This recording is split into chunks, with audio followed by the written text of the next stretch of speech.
Depois de um olhar mais familiar do neto António, fomos procurar o enquadramento histórico, o que levou Aristides de Sousa Mendes a atuar como atuou, salvando milhares de pessoas que fugiam à perseguição nazi contra ordens superiores. Cláudia Ninhos é investigadora no Instituto de História Contemporânea da Universidade Nova de Lisboa.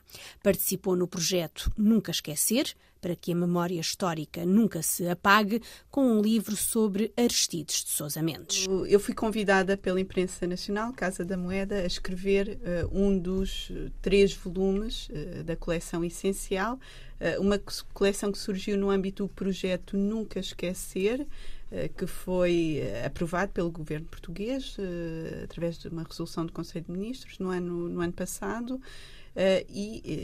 São 3 volumes, um sobre Aristides de Sousa Mendes, outro sobre todos os salvadores portugueses e outro sobre os portugueses no sistema concentracional nazi, no qual também colaborei, uma vez que faço parte desse projeto de investigação. Portanto, a minha participação surgiu na sequência do convite que a editora me endereçou. O objetivo é, no fundo, dar a conhecer a um público alargado a figura de Aristides de Sousa Mendes, que já foi bastante estudada por vários autores. Portanto, tem aqui um objetivo de difusão junto do público. E era necessário fazer de novo este reavivar de memória sobre a figura de Aristides de Sousa Mendes? Eu acho que é uma figura central na nossa história, não é? E, portanto, é sempre bom dar a conhecer os acontecimentos daquele período trágico da história europeia e que também tiveram consequências em Portugal, apesar de o país ter permanecido neutro ao longo da guerra. Portanto, penso que todas as iniciativas que deem a conhecer, que projetem estas figuras destes salvadores, não é?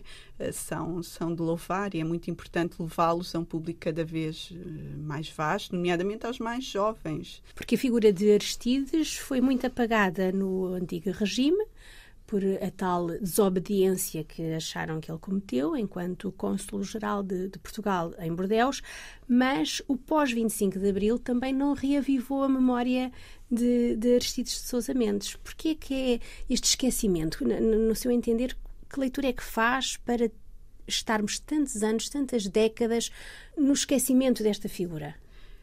Durante o Estado Novo é natural que tenha acontecido, não é? Porque Aristides desobedeceu, foi punido pelo regime por isso, e portanto é natural que caísse, que o regime procurasse que a sua história caísse no esquecimento e que o próprio Salazar apresentasse o país no pós-guerra como uma nação que abriu as portas aos refugiados durante a Segunda Guerra Mundial, no fundo com o objetivo de, naquela nova ordem política que estava a agizar-se, colocar o país ao lado dos vencedores e não dos vencidos. E, portanto, a memória do Aristides caiu completamente no esquecimento e a sua história ficou, como eu digo no livro, enterrada, esquecida nos arquivos do Ministério dos Negócios Estrangeiros.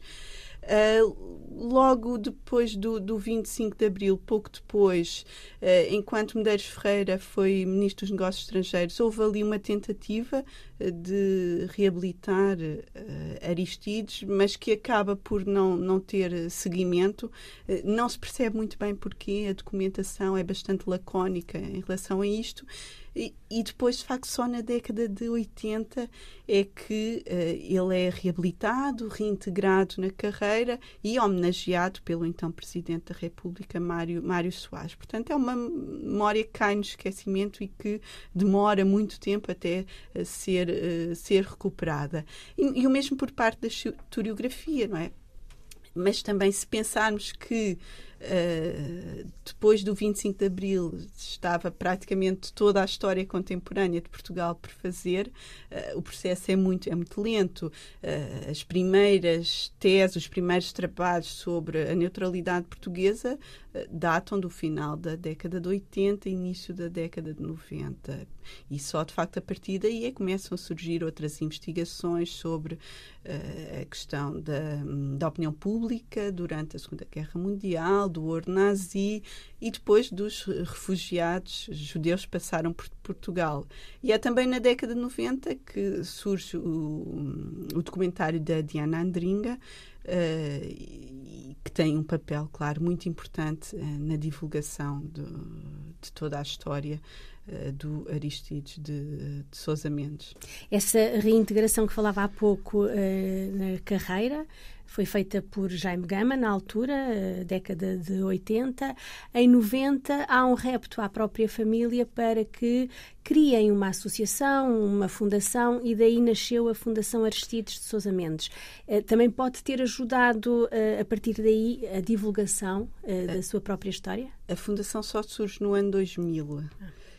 E o objetivo era que o dinheiro da indemnização paga pelo Estado português servisse para comprar a Casa do Passal e reabilitá-la. Portanto, é este, muito rapidamente, o contexto do aparecimento da Fundação. Mas já antes disso, a própria família teve um papel importante nesta tentativa de reabilitar a memória de Aristides, nomeadamente a sua filha Joana, começou muito cedo a escrever, ainda a Salazar, depois a Marcelo Caetano, para que reabilitassem a figura do pai, porque ele, afinal, salvou milhares de pessoas, claro, da morte. E, curiosamente, esse primeiro reconhecimento vem do estrangeiro, vem do Yad Vashem. E a Casa do Passal era a residência do próprio Aristides de Sousa Mendes, em Carregal do Sal. Essa casa, por lá passaram também muitos dos judeus que fugiam da guerra, quando estiveram em Portugal. Essa Casa do Passal está numa fase de reabilitação para ser transformada num museu. Tudo isto leva muito tempo. Como é que está a situação nesta altura? Bom, a Casa do Passal praticamente ruiu. Foi um milagre estar ainda de pé, porque houve um incêndio e a casa estava mesmo em muito mau estado. E houve uma primeira intervenção na casa, com o apoio da Direção Regional da Cultura do Centro, através do qual foi recuperado o exterior e estabilizado os fundamentos, no fundo, da casa. E há agora uma segunda etapa deste processo, que passa pela recuperação do interior e pela musealização do espaço. Só que, naturalmente, é um processo que tem sido muito lento, que se prolonga já há muito tempo, e as pessoas, claro, estão muito ansiosas pela abertura da casa, porque neste momento, apesar de estar fechada, a casa continua a ser muito procurada. É uma referência? É uma referência pelas escolas, pelas famílias que vão passear aos fins de semana e que até pensam que a casa está aberta e que podem visitar. E, portanto, há aqui uma grande expectativa em relação à abertura deste espaço como um espaço de memória da figura de Aristides e, sobretudo, da sua ação em junho de 1940. Eu acho que o estado a que chegou a casa, que, como eu disse há pouco, praticamente ruiu, é um pouco um reflexo desta memória de Aristides que cai no esquecimento. E, portanto, é uma obrigação de nós, portugueses, não é? Também recuperar este passado. Sei que este ano já abriu o concurso para a empreitada. Já é um outro passo importante para, talvez, mais 2, 3, 4 anos. Abriu o concurso para a empreitada. Os arquitetos já estão escolhidos através de concurso há já algum tempo. É a Susana Rosmaninho e o Pedro Azevedo, são 2 jovens arquitetos que foram responsáveis pelo Centro interpretativo do Vale do Tua, que foi premiado e, portanto, são 2 jovens arquitetos muito promissores e ela, para além de arquiteta, é também museóloga, o que, obviamente, para a recuperação deste espaço é muito importante conjugar desde o início, desde a raiz, estas duas Tem uma duas visão facetas. Já de um museu, não é? Claro, é uma visão completamente diferente. Portanto, os passos têm sido muito lentos. Não sabemos quando é que estará em andamento o processo e muito menos quando é que a casa abrirá ao público. Espera-se que venha a ser um espaço musealizado, mas também um espaço muito virado para a educação, com um centro educativo dinâmico, porque, os jovens, os alunos, são, em relação a esta temática, um público preferencial, não é? Mas, como eu dizia, a casa é procurada por muitas pessoas e, portanto, tenho a certeza que será um ponto de referência mesmo para o turismo estrangeiro. Até para pessoas cujos seus familiares foram salvos pelo próprio Aristides. Sim, pessoas de origem judaica, sem dúvida. Esta homenagem que vai ser feita no Panteão Nacional era o que faltava nesta altura em Portugal para reconhecer Aristides de Sousa Mendes? Continua a ser mais um passo importante.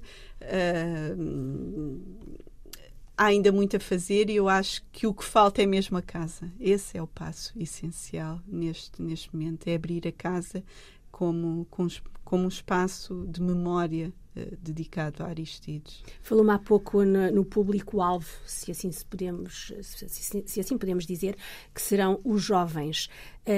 A memória não pode nunca morrer.